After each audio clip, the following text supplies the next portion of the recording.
تو اس صورت کے ضمن میں بتاؤں گا جادو کیا ہے۔ دیکھیں جادو کا آج کل بڑا زور ہے، فلاں جادو ساس نے بہو پہ کر دیا، بہو نے ساس پہ کر دیا، فلاں نے ڈمکانے پہ کر دیا، میرا کاروبار نہیں چل رہا۔ تو یہ بات خوب ذہن میں رکھیں کہ جادو اسباب ضعیفہ میں سے ہے۔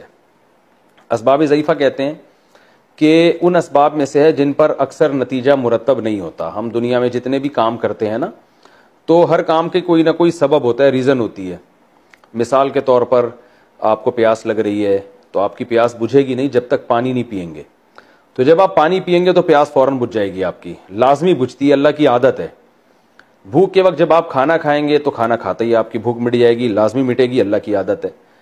تو یہ وہ اسباب ہیں جن پر نتیجہ لازمی، یعنی جن کا رزلٹ ہم دیکھتے ہیں کہ لازمی ہوتا ہے، اللہ کی عادت ہے۔ یہ کچھ اسباب ایسے ہیں کہ وہ اختیار کیے جائیں تو رزلٹ اکثر نکل آتا ہے، لیکن کبھی کبھار نہیں بھی نکلتا۔ جیسے آپ بیمار ہوں اور آپ علاج کرتے ہیں تو عموماً فائدہ ہو جاتا ہے، لیکن کبھی کبھار فائدہ نہیں بھی ہوتا، دوائیں کھاتے رہتے ہیں کوئی اثر ہی نہیں ہوتا۔ تو یہ وہ سبب ہے جس پر اکثر رزلٹ نکلتا ہے۔ تو پہلی جو قسم ہے جس میں لازمی نتیجہ نکلتا ہے، اس کا شرعی حکم یہ ہے کہ ایسے اسباب کو اختیار کرنا فرض ہے۔ مثلاً آپ کو پیاس لگ رہی ہے، پانی آپ نہیں پیتے اور آپ اللہ پہ توکل کرتے ہیں کہ اللہ میری پیاس بجھا دے گا، اور اسی پیاس سے آپ مر جاتے ہیں تو آپ کو ثواب نہیں ملے گا بلکہ خودکشی کا گناہ ملے گا، کیونکہ اللہ بتائے گا قیامت کے دن کہ میں تو جب بھی کسی کی پیاس بجھاتا ہوں تو پانی کے ذریعے بجھاتا ہوں، تم نے صرف دعا مانگی، پانی پینے کا انتظام کیا نہیں، تو میں تمہاری پیاس نہیں بجھاؤں گا اور تم مر جاؤ گے تو خودکشی کا گناہ ملے گا۔ اسی وجہ سے کہتے ہیں کمانا فرض ہے تاکہ انسان روٹی کھا سکے۔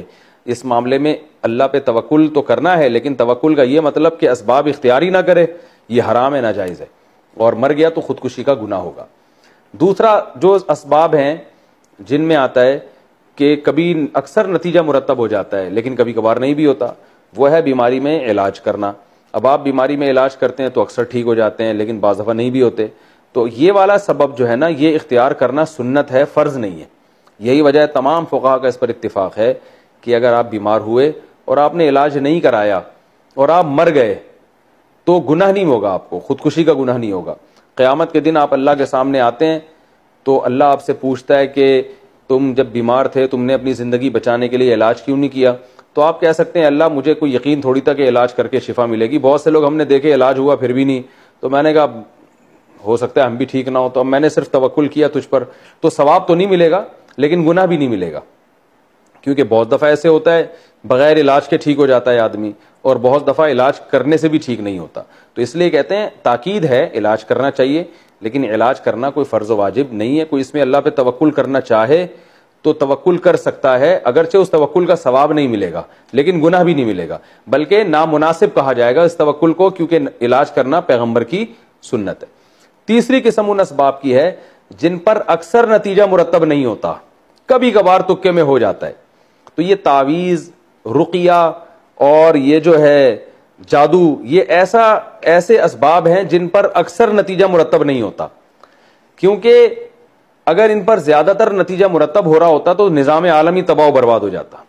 جادوگر سب سے پہلے کیا کرتے، وہ اپوزیشن والے کسی جادوگر کو لاتے اور جو حکومت میں ہے اس کے خلاف جادو کر کے اس کی حکومت کو ختم کر دیتے۔ حکومت یعنی سب جادو ہی کھیل رہے ہوتے پوری دنیا میں، اور جادوگروں کی اس پوری دنیا میں موج ہوتی۔ جادوگر یہ کرتے، جادو کے زور سے یہ بنا دیا، کبھی وہ بنا دیا، کبھی یوں بنا دیا، ایک نظام عالم تباہ و برباد ہو جاتا سارا۔ تو اس لیے جادو کو اللہ نے زیادہ طاقت نہیں دی ہے۔ جادو میں اثر اللہ نے دو لحاظ سے، جادو ایک کمزور سبب ہے۔ نمبر ایک کہ جب جادوگر جادو کرتا ہے تو پہلی بات تو یہ کہ ضروری نہیں کہ جس پر جادو کرے اس پہ اثر ہو جائے، لاکھوں میں کسی دو چار پر ہو سکتا ہے، زیادہ تر پر نہیں ہوتا۔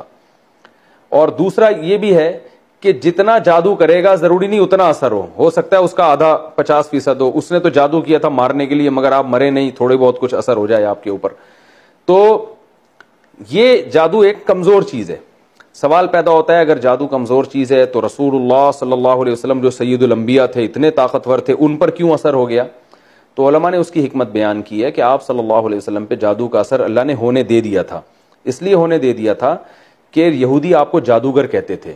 اگر آپ پہ جادو کا اثر نہ ہوتا تو یہودی یہ پروپیگنڈا کرتے کہ دیکھو ہم تو پہلے ہی کہتے تھے یہ جادوگر ہیں، تو ہم نے ان پہ جادو کیا، اتنا طاقتور جادو، ان کو کچھ بھی نہیں ہوا، تو یہ اس کی علامت ہے کہ معاذ اللہ یہ جادو کا توڑ انہوں نے کر لیا ہے۔ تو اس لیے اللہ نے آپ پر ہونے دیا تاکہ لوگ آپ کو بشر سمجھیں، عام انسانوں کی طرح، اور لوگوں کو یقین ہو جائے کہ آپ جادوگر نہیں ہیں۔ تو یہ حکمت تھی، ورنہ اگر اس طرح سے یہودیوں کا اثر، جادو اثر کرنا شروع کر دیتا تو پھر یہودی نے ایک دفعہ تھوڑی، نبی پر ہمیشہ کوشش کی ہوگی بار بار، لیکن ایک ہی دفعہ اثر ہوا، وہ بھی بہت تھوڑا۔ اور پھر نبی کے علاوہ یہودیوں نے تو کوشش کی ہوگی حضرت ابو بکر پہ کریں، حضرت عمر پہ تو بہت زیادہ کی ہوگی، کیونکہ حضرت عمر کی خلافت سے اسلام کو اتنا فائدہ ہوا کہ یہودیوں کو تو حضرت عمر نے ویسے ہی مدینہ سے باہر نکالا ہے کہ تمہیں تو ایگریمنٹ ختم ہو گیا، تم جاؤ۔ تو یہودی یہ کہیں چھپ کے بیٹھ کے کر لیتے اور کہتے کہ جب نبی صلی اللہ علیہ وسلم پہ اثر ہو گیا تو حضرت عمر پہ کیوں نہیں ہوگا، لیکن کچھ بھی نہیں ہوا۔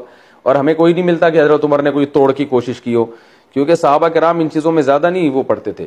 عبداللہ بن عبدالسلام رضی اللہ تعالیٰ عنہ کے بارے میں آتا ہے کہ وہ جادو کے لیے بچنے کے لیے دعائیں پڑھتے تھے جو نبی نے بتائی ہیں، اور فرماتے تھے کہ یہودی جو ہے، میں وہ کلمات جو نبی نے مجھے سکھائے ہیں اگر میں نہ پڑھتا تو یہودی مجھے جادو کے زور سے گدھا بنا دیتے۔ یہ صحیح حدیث ہے، اس کا میں ابھی جواب آپ کو دیتا ہوں۔ لیکن ایک عبداللہ بن سلام رضی اللہ تعالیٰ عنہ کے بارے میں ہے، باقی